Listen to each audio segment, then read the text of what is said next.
Hi, I'm out here in the woods to talk to you about 5 precepts for growing as a game master.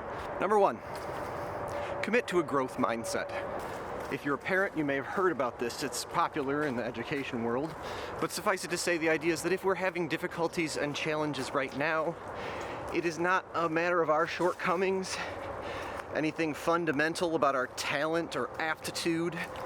It's not something fundamentally flawed necessarily about the processes or the situation that we're in. It's that we recognize that we're a beginner, or maybe that we're a journeyman. Perhaps that we're a master and we're learning to teach.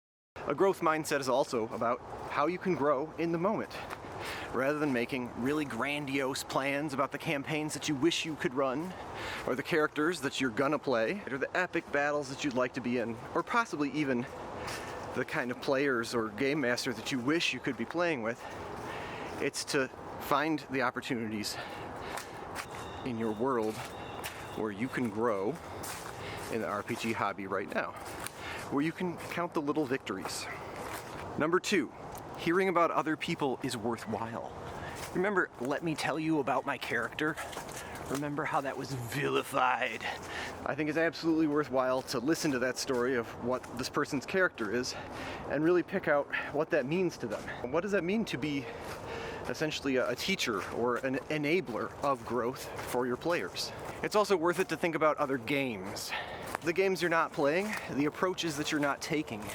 Maybe you are not a maps and miniatures person, but what is it about the tactical maps world that you could take from it? What sort of things do you think the tactical maps world is missing?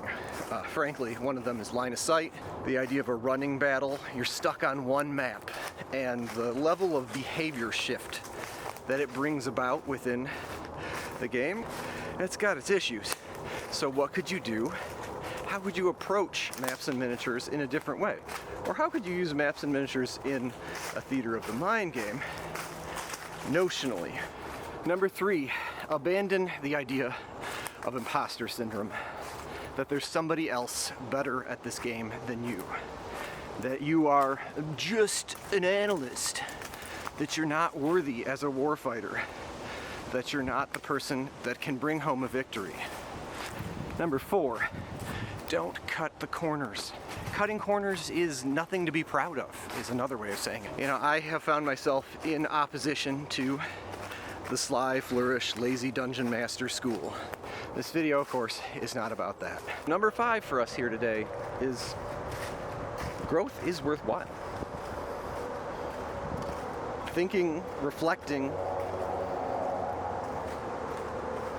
seeking, looking thoughtfully at the way others think about the game is worthy, and cultivating the skills to communicate about that with other game masters is worthwhile.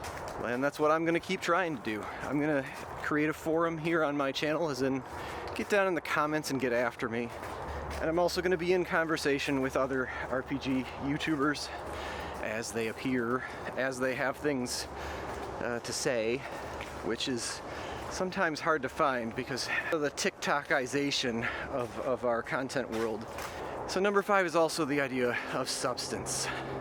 It's not just talking about ideas, it's being committed or at least interested in substance over flash. Hopefully this video wasn't too flashy for you. It sure is gorgeous out here though. Let me turn this camera around and show you just a taste of it. Whew!